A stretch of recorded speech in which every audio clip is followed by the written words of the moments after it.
Hello friends, welcome to our channel. ఈరోజు tasty recipe వచ్చేసి పాలకూర పెసరపప్పు ఫ్రై. ఈ కాంబినేషన్ సూపర్గా ఉంటుంది.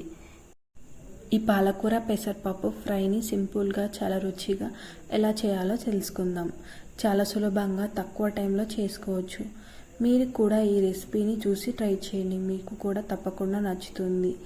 పెసరపప్పు మన బాడీకి బాగా చలువ చేస్తుంది. అలాగే ఆకుకూరలు కూడా మన బాడీకి ఎంత అవసరమో మీకు తెలుసు. ఇప్పుడు పాలకూర పెసరపప్పు ఫ్రైని ఎలా ప్రిపేర్ చేయాలో తెలుసుకుందాం. ఇప్పుడు నేను ఒక 2-3 కట్టల పాలకూరని ఇలా సన్నగా కట్ చేసుకున్నాను. ఇప్పుడు వాటర్ పోసుకొని పాలకూరలో మట్టి కానీ ఏం లేకుండా ఇలా శుభ్రంగా కడుక్కొని పాలకూర మొత్తాన్ని వాటర్ లేకుండా తీసుకొని వేరొక ప్లేట్లోకి తీసి పెట్టుకోవాలి. ఇలా పాలకూరను తీసుకున్న తర్వాత అలాగే పెసరపప్పుని కూడా ఒక టీ గ్లాస్ వరకు తీసుకొని శుభ్రంగా కడిగేసుకొని పెట్టుకోవాలి. ఇప్పుడు స్టవ్ పైన ఒక కడాయిని పెట్టుకొని ఒక 2 టేబుల్ స్పూన్ల ఆయిల్ని వేసుకోండి. ఆయిల్ వేడెక్కాక ఇందులోనే 1 టీ స్పూన్ వరకు జీలకర్రని వేసుకోండి. ఇప్పుడు జీలకర్ర వేగిపోయిన తర్వాత ఇందులోనే ఒక 2 పెద్ద సైజు ఉల్లిపాయలను ఇలా పెద్ద పెద్ద ముక్కలుగా కట్ చేసుకొని వేసుకోండి. ఇలా ఆనియన్ వేసుకున్న తర్వాత కలిపేసుకొని 7-8 పచ్చిమిర్చిని తీసుకొని ఇలా వీడియోలో చూపించిన విధంగా కట్ చేసుకొని వేసుకోండి. ఇక్కడ నేను కారం గల పచ్చిమిర్చిని వాడుతున్నాను. మీరు మీ కారంకి తగ్గట్టు పచ్చిమిర్చిని అడ్జస్ట్ చేసుకోండి. ఇప్పుడు ఆనియన్ త్వరగా మగ్గిపోవడానికి కొంచెం సాల్ట్ని వేసుకొని ఆనియన్ మొత్తాన్ని ఆయిల్లో ఫ్రై అవ్వనివ్వండి. ఇలా కలిపేసుకొని మూత పెట్టుకొని ఒక 5 నిమిషాలు ఆనియన్ని ఫ్రై చేసుకోండి.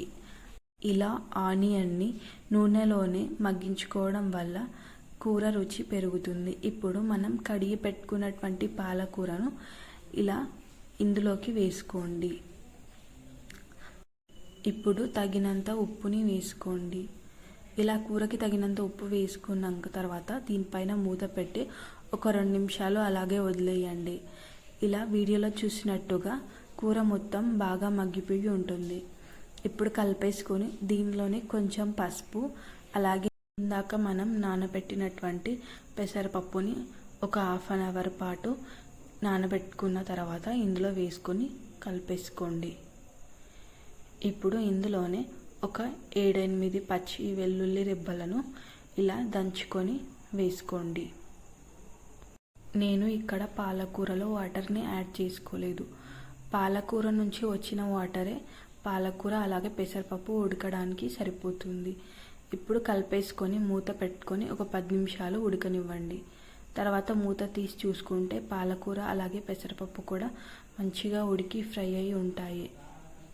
పెసరపప్పు కూడా మొత్తం మెదిగిపోకుండా అక్కడక్కడగా పలుకులుగానే ఉంటుంది. ఇలా ఉండడం వల్ల కర్రీ కూడా బాగుంటుంది. తర్వాత కొంచెం జీలకర్ర పొడి, ధనియాల పొడి వేసుకొని స్టవ్ ఆఫ్ చేసుకోండి.